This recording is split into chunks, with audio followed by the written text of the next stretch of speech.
오늘도 이 자리에 함께 모여 하나님께 예배를 드리고 계신 여러분 모두에게 우리 주님의 은혜와 평화가 넘치시기를 바랍니다. 예수님의 탄생에 관한 이야기는 마태복음과 누가복음에만 기록이 되어 있습니다. 예수님의 탄생에 관한 마태와 누가의 기록은 그들이 바라보는 예수님에 대한 관점에 따라 조금씩 차이가 납니다. 지난주에 잠깐 언급을 드렸듯이 누가복음의 저자 누가는 예수님께서 약한 자들을 위한 사역을 하시는 데 관심을 기울였습니다. 그래서 누가복음에 기록된 예수님의 탄생 이야기는 역시 약한 자들과 관련된 주제에 맞추어서 기록이 되어 있습니다. 그렇다면 오늘의 본문인 마태복음은 어떨까요? 마태복음의 저자 마태는 예수님의 어떠한 사역에 관심을 가지고 있으며 또 그것에 맞춰서 어떻게 예수님의 탄생 이야기를 소개하고 있을까요? 오늘은 이것에 관해서 한번 살펴보려고 합니다. 마태가 바라보는 예수님의 사역과 탄생 이야기를 지금부터 함께 살펴보려고 합니다. 먼저 오늘의 본문에 앞서서 마태복음의 시작 1장 1절부터 17절 단락을 먼저 살펴보겠습니다. 다 함께 1장 1절을 보시겠습니다. 마태복음은 이렇게 시작합니다. 아브라함과 다윗의 자손 예수 그리스도의 계보라 라고 시작을 합니다. 여러분, 마태는 자신의 복음서의 가장 처음을 예수님의 계보로 시작을 합니다. 여러분, 일반적으로 글을 쓰는 작가는 자신이 쓰는 그 글의 가장 처음 부분을 굉장히 신경을 씁니다. 서두는 그 글 전체의 분위기를 잡아주고 글의 주제를 암시해 주기도 하고 또 이야기의 결말을 예견해 주는 기능을 가지고 있기 때문에 글 쓰는 작가는 일반적으로 글의 서두를 가장 신경을 씁니다. 그렇다면 마태복음의 저자 마태는 자신의 복음서의 서두를 왜 예수님의 계보로부터 시작을 했을까요? 무엇인가 대단히 중요한 단서가 여기에 숨어 있음이 분명합니다. 우리가 이 계보를 보면 솔직히 아는 이름도 몇 명 나오지 않고 모르는 사람들 이름만 나열되어 있으니 별 감동도 없고 특별한 메시지도 없는 것처럼 느껴질 수 있습니다. 그렇지만 마태는 분명 어떠한 이유가 있기 때문에 예수님의 계보를 이렇게 자신의 복음서의 가장 서두에 소개를 하고 있는 것입니다. 여러분, 무엇 때문에 마태는 자신의 글 가장 서두에 예수님의 계보를 소개하고 있는 것일까요? 마태는 이 서두 부분을 통해서 자신이 이 복음서를 쓴 이유에 대한 힌트를 주고 있습니다. 마태가 이 예수님의 계보를 통하여 전하고자 하는 메시지는 몇 가지가 있습니다. 그 중에 첫 번째 메시지는 1장의 두 단락의 제목과 관련된 것입니다. 여러분, 1장에는 두 단락이 있죠. 1장 1절부터 17절까지가 한 단락, 그리고 오늘의 본문 18절부터 25절까지가 한 단락입니다. 그런데 이 두 단락의 가장 첫 소절들을 한번 보십시오. 두 단락의 첫 소절들을 보십시오.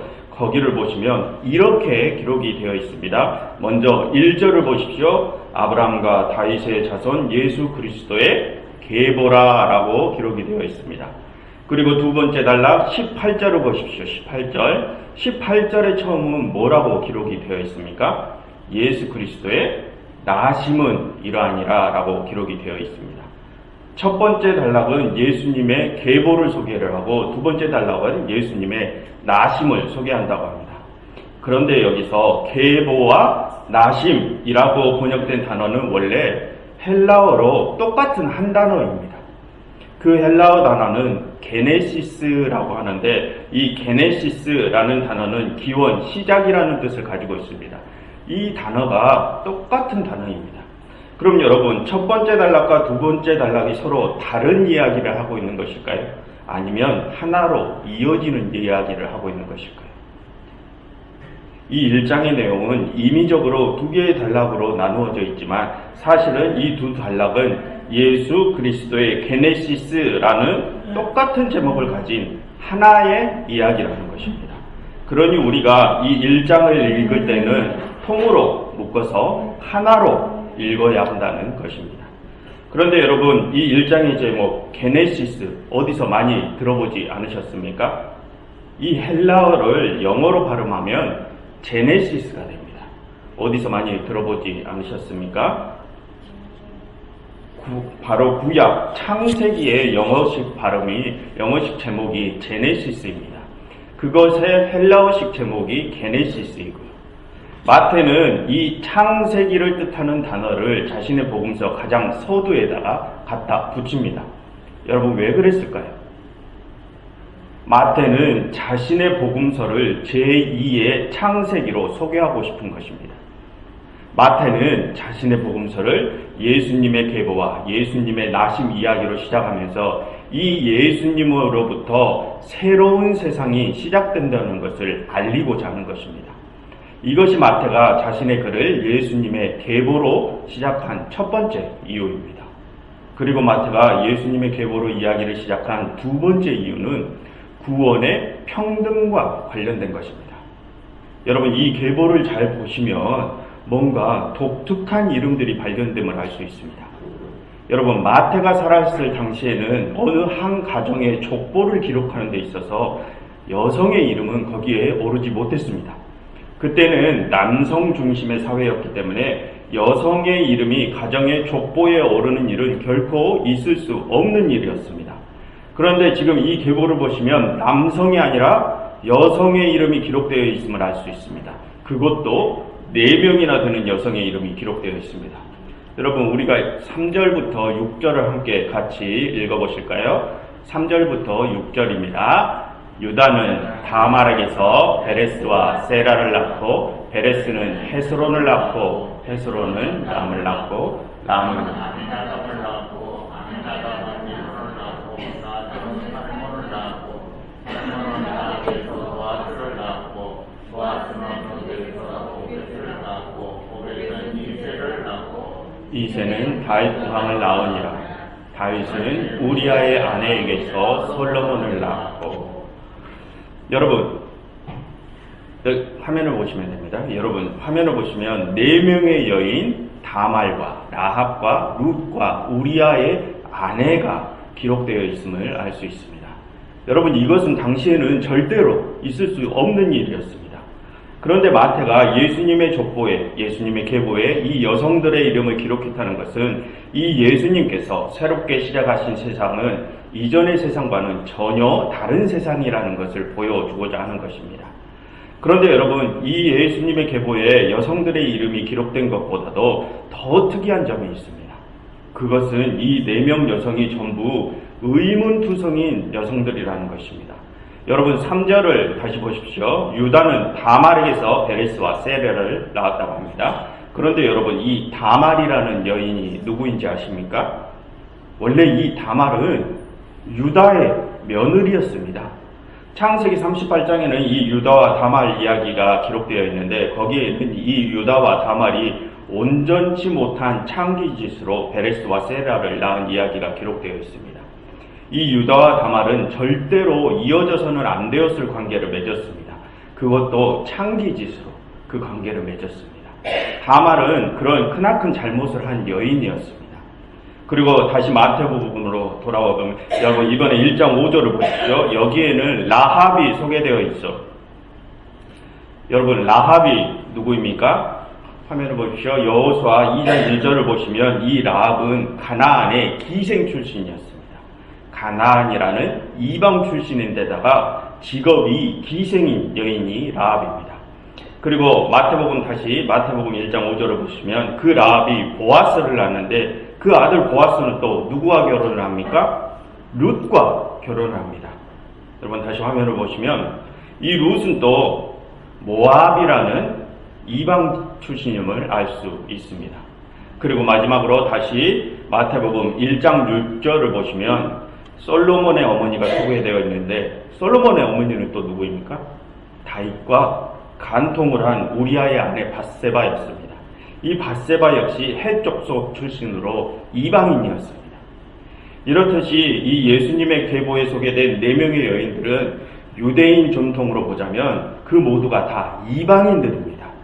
이방인 출신일들이 뿐만 아니라 그 중에 3명은 창기와 기생과 간통죄를 저지른 죄인들입니다. 즉 화면을 보십시오. 이들은 이방인이면서 유대인들의 정결법을 어긴 죄인들이고 동시에 여인들입니다. 당시 유대인의 전통으로 보자면 절대로 한 가정의 계보에 오를 수 없는 이들이었습니다. 그런데 마태는 이 네 명의 죄인이자 이방인이자 여인인 이들을 예수님의 계보에 올렸습니다. 여러분, 이게 무슨 뜻이겠습니까? 이제부터 마태가 소개할 예수님은 당시에 사람으로서 대우받지 못했던 여인도, 유대인의 상식으로는 구원의 대상이 되지 못했던 이방인도, 유대인의 정결법상 돌에 맞아 죽음을 당했어야 할 죄인도 예수님은 그 모두의 가족이라는 것을 알려주는 것입니다. 그러니 예수님은 그 모든 가족을 구원할 그리스도가 될 것이라는 뜻입니다. 마태는 이 계보를 통해서 하나님의 구원 계획은 여인과 불의한 자와 이방인까지 이 세상 모두를 포함한다는 것을 일깨워 주는 것입니다. 예수님이 시작하신 새로운 세상, 하나님의 나라는 바로 그런 나라라는 것입니다. 그리고 마태가 예수님의 계보로 이야기를 시작한 또 다른 이유는 바로 그렇게 세상을 구원할 예수님은 육체적으로도 유대의 적통을 물려받은 진정한 왕이라는 것을 밝히기 위함입니다. 또 그 예수님은 구약의 언약을 성취하신 분이라는 것을 밝히기 위함입니다. 여러분, 이것은 1장 1절을 다시 보십시오. 1장 1절에 아브라함과 다윗의 자손이라는 소개 문구를 통해서도 가장 잘 드러나 있습니다. 마태는 여기서 예수님이 아브라함의 자손임을 밝히면서 하나님께서 과거 아브라함과 맺은 언약이 깨어지지 않고 이 예수님을 통해서 이루어졌음을 밝히고 있는 것입니다. 여러분, 우리는 그동안 구약시대 말기와 신약시대의 배경에 관해서 많이 공부를 했습니다. 여러분, 구약시대 말기와 신약시대의 배경이 어땠습니까? 수없이 많은 거대 제국들에 의해서 이스라엘이 포로로 잡혀가고 노예생활, 제국주의 생활을 하던 때이지 않습니까? 지금 이 마태복음이 쓰여질 당시에도 로마 제국의 압제 하에 있는 시기였습니다.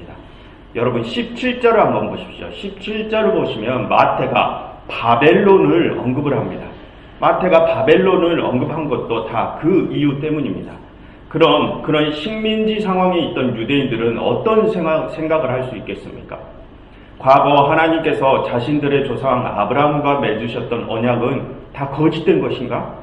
아니면 자신들 잘못으로 그 언약이 파기된 것인가? 이렇게 생각할 수도 있는 상황입니다. 지금 유대인들은 수백 년 동안 타국의 압제 아래 살고 있으니까요. 그런데 마태는 지금 뭐라고 합니까? 아니다. 우리 조상 아브라함과 하나님께서 맺으신 그 언약은 이 예수님에게서 이루어졌다라고 말을 하고 있는 것입니다. 마태는 예수님께서 아브라함의 자손임을 소개를 한 이 계보를 통해서 하나님께서 언약의 신실하심을 나타내고자 한 것입니다. 마태는 예수님의 계보를 자신의 글에 가장 처음에 소개함으로써 예수님으로부터 새로운 세상이 시작되었고, 그 새로운 세상은 여인도, 이방인도, 죄인도 그 모두를 품는 세상임을 알리고, 또한 하나님의 언약은 예나 지금이나 신실하시다는 것을 보여주고 있는 것입니다. 즉, 언약의 성취, 새롭게 시작된 하나님의 나라를 선포하겠다는 것이 이 마태복음의 목적이라는 것을 보여주는 것입니다. 마태는 그렇게 자신의 글의 서두에서 자신이 이 복음서를 쓴 목적을 밝히고서 바로 그 뒤에 오늘의 본문을 이야기합니다. 예수님의 탄생 이야기가 이제 시작됩니다. 그런데 여러분, 방금 전에 살펴보신 계보에서는 뭔가 석연치 않는 면이 하나 남아 있었습니다. 그것이 무엇인지 혹시 눈치채셨습니까? 방금 전 마태는 분명히 예수님께서 아브라함과 또 한 명 다윗의 자손임을 밝히고 있었습니다. 다윗의 혈통을 물려받았다는 것이죠. 그런데 여러분, 18절을 한번 다시 보시겠습니까? 18절을 보십시오. 18절을 보시면 예수님의 어머니 마리아는 요셉과 약혼을 하였는데 요셉과 마리아가 동침하기 전에 성령으로 잉태를 했다고 합니다. 그런데 여러분, 방금 전 예수님의 계보에서는 분명히 예수님이 다윗의 적통을 물려받은 자라고 소개되어 있지 않습니까? 그런데 여기서는 다윗의 자손 요셉이 마리아와 동침함으로써 생물학적으로 예수님을 잉태한 것이 아니라고 합니다. 그렇다면 여러분, 이 상황을 보면 예수님이 다윗의 적통을 물려받았다고 할 수 있습니까? 뭔가 석연치 않은 상황입니다. 여러분, 마태는 왜 이렇게 석연치 않은 이야기 전개를 보여주는 것일까요?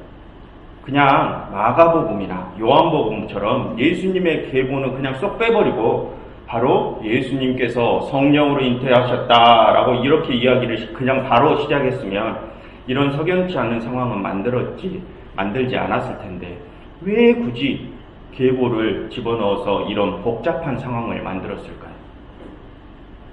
여러분, 이것은 오늘의 본문을 다 살펴보시고 나서 다시 한번 이야기를 해보겠습니다. 여러분, 이제부터 빠르게 오늘의 본문을 살펴보도록 하겠습니다. 오늘의 본문의 메시지는 명확합니다. 이 이야기에서는 예수님의 육신의 아버지 요셉이 주인공으로 나옵니다. 그래서 이 본문의 메시지는 요셉에게서 찾을 수 있습니다. 여러분, 18절입니다. 마리아와 요셉이 약혼을 했는데 마리아가 요셉과 동침도 없이 성령으로 잉태했다고 합니다. 여러분, 당시 유대인의 율법상 유대인들은 이러한 상황에서 어떻게 처신을 했었어야 했을까요? 여러분, 이 상황이 어떠한 상황입니까? 현실적으로 보자면 이 상황은 마리아의 간음을 의심할 수밖에 없는 상황입니다. 그럼 이 간음의 상황에서 유대인들은 어떠한 처신을 해야 했을까요? 여러분, 화면을 보십시오. 신명기 22장 23절에서 24절을 보시면 파혼은 당연한 것이고 유대인들은 이 간음한 여인에게 돌을 던져 죽여야 했습니다. 그런데 여러분, 요셉은 이 상황에서 어떻게 처신을 했습니까? 다시 본문 19절을 보십시오. 요셉은 의로운 사람이라 그를 드러내지 않고 그냥 가만히 끊고자 했습니다.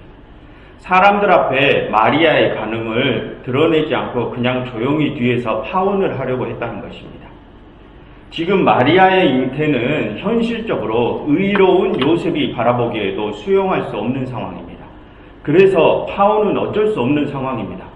그러나 마태가 여기서 말하고자 하는 것은 그러한 상황에서도 요셉이 긍휼한 모습을 보였다는 것입니다. 그러니 어떠한 일이 일어납니까? 20절입니다. 천사가 요셉의 꿈에 나타납니다. 천사가 요셉의 꿈에 나타나서 요셉이 파혼하고자 하는 것을 막습니다. 앞에서 요셉이 긍휼한 모습을 보였기 때문에 요셉에게 천사가 나타났다는 것입니다. 그런데 여기서 특이한 점은 마리아가 요셉을 부를 때 뭐라고 부릅니까? 다윗의 자손 요셉아 라고 말을 하면서 요셉의 신분을 천사가 드러내 보여줍니다. 여러분, 이것은 이 초자연적인 잉태 이야기에서 요셉이 어떠한 중요한 역할을 하고 있음을 보여주는 것입니다. 이 초자연적인 잉태 이야기에서 요셉의 역할은 그가 다윗의 혈통을 지니고 있다는 것입니다. 그것이 이 이야기 안에서 요셉에게 맡겨진 가장 중요한 직무입니다. 그런데 여러분, 요셉은 그 다윗의 혈통을 어떻게 해서 예수님에게로 이어지게 할 수 있었습니까? 방금 전에 요셉이 어떠한 모습을 보이니 천사들이 요셉과 마리아의 파혼을 막았습니까? 마리아에게 요셉이 긍휼을 보이니 천사들이 그들의 파혼을 막았습니다. 그 상황에서 요셉은 마리아를 사람들 앞으로 데려가서 돌을 맞게 했어도 그 누구도 말을 못할 상황입니다. 유대의 율법에 그렇게 적혀져 있으니까요. 그러나 요셉은 그러한 상황에서 하나님의 긍휼하심을 한번 떠올려 보았던 것입니다. 여러분, 아까 전에 예수님의 계보를 소개할 때 예수님께로부터 시작된 새 나라는 어떤 나라라고 했습니까? 죄인도 구원받는 나라라고 했습니다. 여러분, 이것이 마태가 바라보고 있는 예수님의 세계입니다. 죄인까지 용서하시고 구원하시는 예수님. 마태가 소개하는 예수님은 여기에 초점이 맞춰져 있습니다. 그러니 지금 여기서 요셉이 마리아를 사람들 앞에 내보내서 돌에 맞아 죽는 것을 감싸주려고 하는 장면은, 요셉이 그 상황을 감싸주려고 하는 장면은 지금부터 예수님께서 전하고자 하시는 새로운 복음과 일치하는 것입니다. 과거의 율법을 뛰어넘는 예수님의 새로운 복음에 요셉의 행동이 일치하는 것입니다. 그것은 이 세상 모든 죄인을 포용하시는 하나님의 긍휼을 닮은 모습입니다. 지금 마태가 소개하는 요셉은 하나님의 긍휼하신 사랑을 그대로 자기가 몸소 실천한 자인 것입니다. 그런데 여러분, 그런 요셉의 역할, 직무가 뭐라고요? 다윗의 순수 혈통을 잇는 자라고요. 그럼 그 혈통이 어떻게 예수님께 이어질 수 있었습니까? 이 세상 모든 죄인들을 용서하시기 위하여 당신의 아들을 보내신 하나님의 긍휼하신 사랑의 모습에 요셉이 똑같은 모습으로 응답했기 때문에 다윗의 혈통이 예수님에게로 이어졌습니다. 지금 이 이야기에서 마태가 말을 하고자 하는 것은 예수님의 초자연적인 잉태는 성령 하나님의 역사하심과 인간 요셉의 능동적인 신앙의 응답이 하나로 합쳐졌기에 있을 수 있었던 일이라는 것입니다. 하나님의 이 세상에 대한 구원 활동은 하나님의 단독적인 행동이 아니라 하나님의 구원 활동에 인간의 적절한 응답이 어울려져 시작된 신비라는 것입니다. 그렇게 하나님의 일하심과 요셉의 응답이 합쳐져서 어떠한 일이 일어났습니까? 마리아와 요셉의 약혼이 파혼되지 않고 다윗의 적통이 예수님에게로 이어지고 드디어 왕으로서도 다윗의 적통 안에서 온전한 왕이 태어날 수 있게 되었다고 말을 합니다. 그런데 그 태어난 왕의 이름이 뭐라고 합니까? 21절을 보십시오. 21절. 그 이름이 예수라고 합니다. 그런데 그 이름을 가진 예수, 여러분, 그러면 여기서 예수라는 이름의 뜻이 무엇입니까? 다음을 읽어보십시오. 자기 백성을 그들의 죄에서 구원할 자라고 합니다. 여러분, 여기서 마태는 다시 한번 죄를 언급합니다. 여러분, 예수라는 이름의 뜻이 뭐라고요? 자기 백성을 그들의 죄에서 구원할 자입니다. 그런데 그 이름을 가진 예수님이 어떻게 다윗의 족통을 이은 온전한 왕으로 태어날 수 있었습니까? 현실적으로 보았을 때 간음이라고 볼 수밖에 없는 상황에서 약혼녀의 죄를 긍휼히 여긴 요셉이 있었기 때문이었습니다. 즉 자신의 약혼녀를 죄에서 건져낸 요셉이 있었기 때문에 자기의 백성을 죄에서 구원할 예수라는 이름을 가진 한 왕이 태어났다는 것입니다. 여러분, 다음 구절을 보겠습니다. 22절과 23절입니다. 그런데 이 모든 일은 하나님께서 선지자 이사야를 통해 하신 말씀을 이루려 하심이라고 합니다. 선지자 이사야의 말입니다. 보라, 처녀가 잉태하여 아들을 낳을 것이요 그 이름을 임마누엘이라 하리라 하셨으니 이를 번역한즉 하나님이 우리와 함께 계시다 함이라. 임마누엘, 하나님이 우리와 함께 하신다. 여러분, 하나님께서는 태초부터 우리와 함께하고 싶어 하셨습니다. 그것이 온 세상을 향한 하나님의 구원 계획이었습니다. 구약에서는 하나님께서 그 구원을 아브라함과 약속하셨다고 소개하고 있습니다. 그리고 신약에 들어와서 그 언약이 이제 예수님께서 성취되었다고 합니다. 그런데 그것은 어떻게 이루어진 것입니까? 어떻게 하나님께서 우리와 함께 하시게 된 것입니까? 요셉의 능동적인 신앙의 응답이 있었기 때문입니다. 하나님의 구원 계획은 우리 인간의 능동적인 응답과 함께한다는 것입니다. 이것이 마태가 오늘 본문을 통해서 우리에게 전해주고자 하는 하나님의 메시지입니다. 그럼 여기서 우리에게 남은 마지막 한 가지 질문이 있었죠. 그거에 대해서 생각을 해보겠습니다. 아까 전에 우리는 요셉과 마리아가 동침을 하지 않았기 때문에 생물학적인 자연 잉태가 이루어지지 않았음을 확인을 했습니다. 그런데 이 상황을 보면 예수님이 다윗의 적통을 물려받았다고 할 수 있느냐 하는 질문을 우리가 남겨뒀었습니다. 여러분들께서는 어떻게 생각을 하십니까? 예수님께서 다윗의 적통을 물려받은 것입니까? 아닙니까? 뭔가 헷갈립니다. 여러분, 마태는 왜 이런 의문을 남겨둔 것일까요? 사실적으로 보자면, 현실적으로 보자면 요셉으로부터 예수님이 잉태한 것이 아니기 때문에 생물학적인 혈통은 아닙니다. 그런데 오늘 이야기의 흐름을 보면 하나님께서 요셉과 마리아의 파혼을 막으시면서 하나님께서 다윗의 계보를 예수님에게 이어지도록 하셨다는 것을 알 수 있습니다. 아까 전에 천사가 요셉에게 다윗의 자손아라고 부르면서 요셉이 그 적통을 물려받은 자임을 다시 한번 확인시켜 주지 않았습니까? 그러한 내용이 하나님께서 다윗의 핏줄을 직접 찾으시고 예수님과 연결시키셨다는 것을 보여주는 것입니다. 여러분, 생명을 창조하신 하나님께서 그것을 이으셨다는데 피조물이 그것이 맞다 아니다 논할 수 있습니까? 마태의 의도는 그것입니다. 어쨌든 마태는 이러한 이야기의 흐름을 통해서 이 초자연적인 메시아의 탄생은 예수님을 요셉의 가족으로 편입시키는 것까지 포함한다는 것을 말하고 있는 것입니다. 그런데 그것은 하나님께서 다윗의 혈통에 예수님을 편입시키신 것입니다. 하나님께서 이으셨다. 여러분, 여기에는 이런 의미가 있습니다. 이 세상에 대한 구원 사역의 주도권은 하나님께 있다는 것입니다.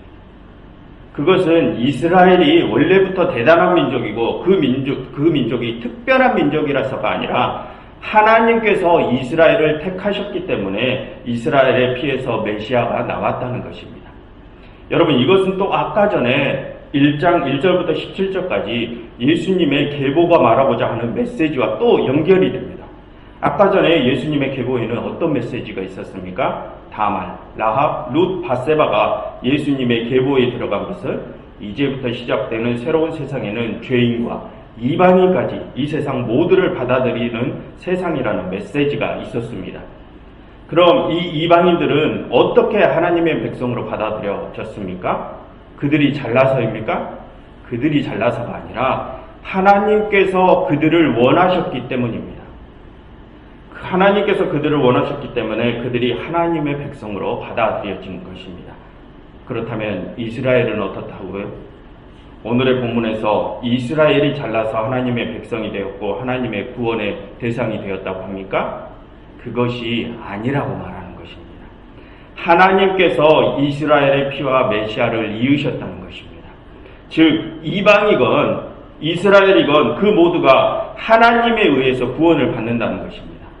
마태는 이런 초자연적인 잉태 이야기를 통해서 세상에 대한 구원 사역의 주도권은 하나님께 있고 하나님의 긍휼하심 때문에 이스라엘과 모든 이방이 메시아를 맡게 되었다고 말을 하고자 한 것입니다. 그런데 오늘의 본문에서 또 중요한 점이 있었죠. 또 중요한 것은 우리가 하나님의 그 긍휼하심을 받게 된 요인은 요셉의 능동적인 신앙의 응답이 있었기에 가능했다는 것입니다. 요셉이 하나님의 모습을 본받아 자신의 약혼녀에게 긍휼함을 보였기 때문에 그 모습을 보시고 하나님 당신의 구원 사역에 요셉을 편입시켜 주셨다는 것입니다. 여러분, 그러면 우리는 이렇게 생각할 수 있습니다. 이 세상에 대한 구원 사역은 우리와 하나님이 함께하는 거 아니냐라고 생각을 할 수 있습니다. 맞습니다. 하나님의 구원 사역에 우리도 동참을 합니다. 그런데 여기서 말을 하고자 하는 것은 그것의 주도권이 하나님께 있다는 것입니다. 우리와 하나님이 완전히 동등한 입장에서 이 세상을 함께 구원해 나가는 것이 아니라 하나님께서 이 세상을 구원하시는데 우리가 그 일꾼으로 끼어들었다는 것입니다. 여러분, 예를 들어보자면 제가 건축가라고 한번 가정을 해보겠습니다. 저는 저 건물 하나를 지으려고 합니다.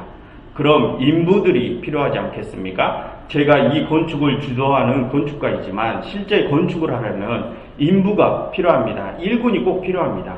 그래서 저는 새벽에 인력사무소에 나가봅니다. 그리고 저는 그곳에 모여있는 여러 인부들을 살펴보겠죠. 저는 그 많은 인부들 중에 저의 마음에 드는 인부를 찾습니다. 그 일을 띄엄띄엄 하지 않고 능동적으로 열심을 가지고 해나갈 인부가 없는지 찾아봅니다. 때마침 저의 마음에 꼭 드는 인부가 눈에 띕니다. 저는 그 인부를 택하고 그 인부와 함께 이제 건축을 시작합니다.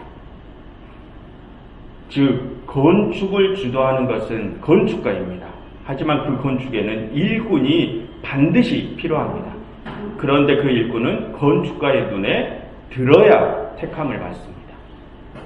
이처럼 오늘 살펴본 마태복음 1장 전체가 말하고 있는 것이 그것입니다. 이 세상의 구원은 하나님께서 주도하신다. 그런데 그 구원 활동에는 의로운 일꾼이 필요하다. 하나님의 뜻에 능동적으로 응답하는 일꾼이 필요하다. 이 세상에 대한 구원은 그렇게 하나님과 함께한 능동적인 일꾼으로부터 시작되었다. 이것이 마태복음 1장 전체가 주는 메시지입니다. 여러분, 우리는 지금 이 세상을 구원하신 예수님의 탄생을 묵상하는 기간을 보내고 있습니다. 이 세상에 대한 구원은 저희를 대신하여 십자가를 지신 예수님으로부터 시작되었습니다. 그 예수님께서는 지금 그 일을 이어나갈 일꾼들을 부르시고 계십니다. 여러분, 이제 여러분들께서 그 일꾼들이 되어 주시겠습니까?